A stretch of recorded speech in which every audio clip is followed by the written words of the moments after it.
Hey folks, Jim Thomas here, Fitness Management and Consulting. Appreciate y'all being here at the channel today. And special welcome to all of our subscribers. Hey, we appreciate your support of the channel. We appreciate you being here. And for you folks that are finding us for the very first time, you're new here, please consider hitting that subscribe button. And to everyone watching, if you find the content beneficial, please consider hitting that like button. And then finally, to learn more about me, learn more about my company, be sure to check out the links below. I would point you to our courses section. In the courses section, you will find the gym management playbook. And for you folks that are thinking about getting into the industry, if you need a tune-up, if you're struggling, if you're new at this, this is all designed to help you shorten that learning curve. It's all designed to help you really get a high-level education on how to do this properly and ultimately help you increase sales and increase bottom-line performance. So click on the link, see if it's for you. We look forward to seeing you there soon. Now, our topic for you today is 6 ways to avoid being average in the gym business. 6 ways to avoid being average in the gym business. And it doesn't matter. Are you in sales? Are you in management? Are you working the front desk? Are you in operations? Are you an owner? Are you an area director? 6 ways to avoid being average in the gym business. So number 1, think differently.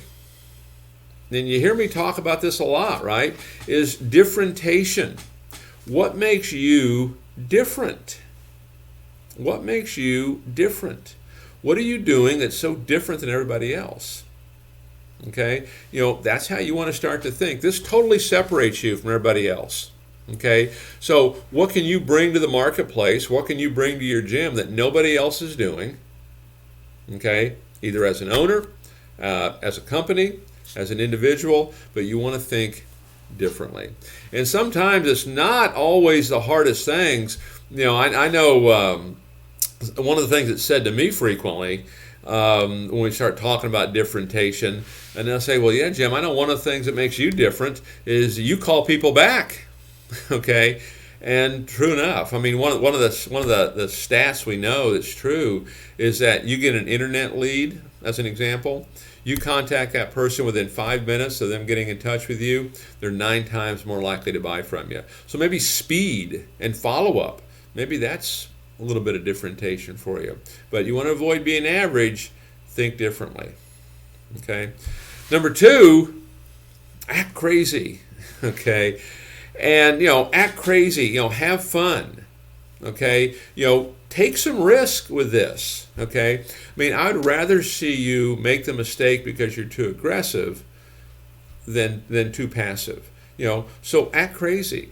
Okay. I mean, I remember one person that called me up. She was someone I'd known in the industry for quite some time, and they were not an existing client. She was at a location they had, and it was kind of a funky location.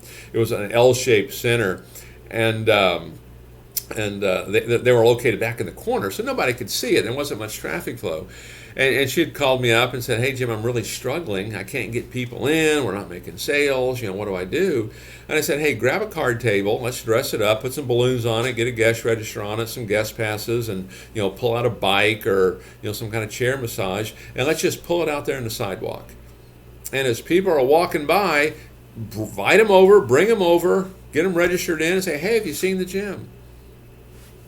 Give them a tour. She did it. She calls me up a few days later. She goes, Jim, that was great. People think I'm nuts, but I'm making sales.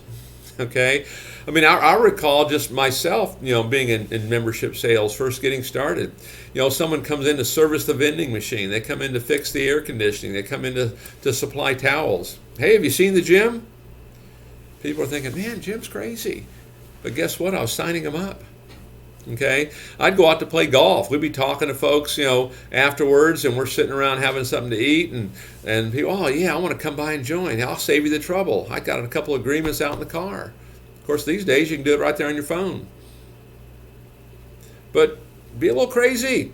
But you're all in is really the thing. We're all in looking for ways to get results. Number 3, be proud. Now, here's what I mean by this. Don't be afraid to pound your chest when you have success.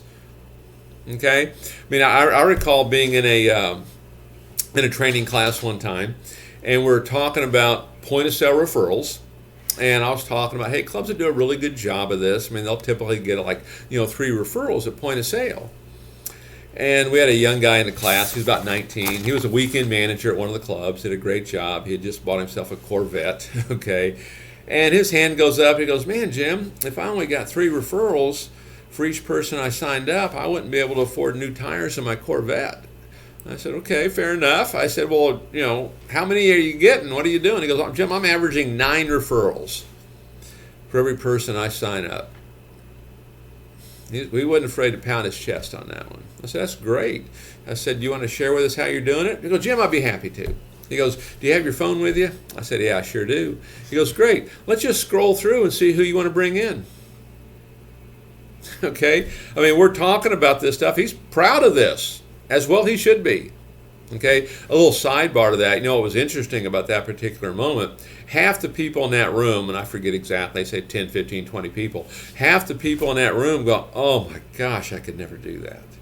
The other half are going, "Man, that sounds great. I'm going to write this down. I'm going to do this myself." Because he was a little bit crazy, and he was thinking differently. He was proud of it. Okay? Number 4, have hope whenever there may seem no point. When all seems lost, have hope. Always have hope. Here's what I mean by this, is always be looking for solutions. I mean, it's never over till it's over. Always be looking for solutions. We are in the solutions business. Always have hope. But part of that, it's not hope based on nothing. It's hope based on, hey, here's the plan. Here's what we're going to do. Here's how we're going to work this. Okay? Have a little mini action plan in place. But there's always hope. Never say never. Never say no.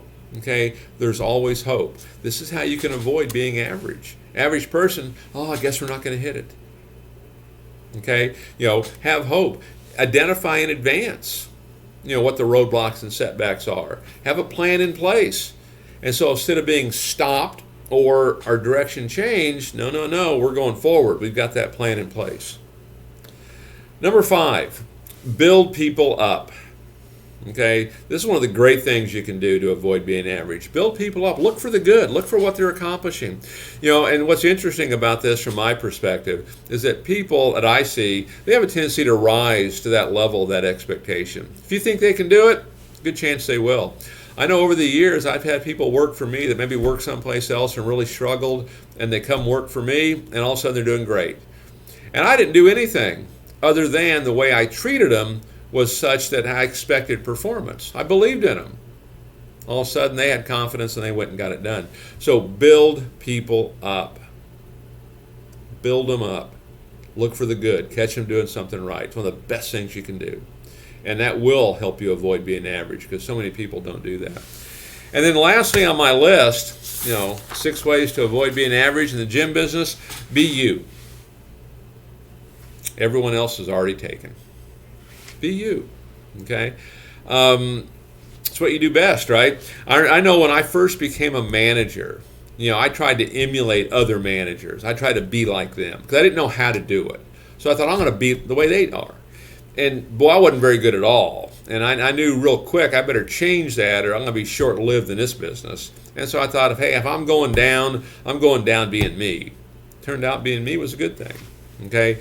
Be you. Doesn't mean you can't learn from other folks. Doesn't mean you can't take what other folks are doing and make that part of you, but be you.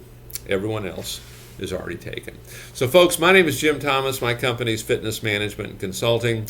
If you found the information beneficial today, I appreciate it if you hit that like button, and I look forward to seeing you all in that next video.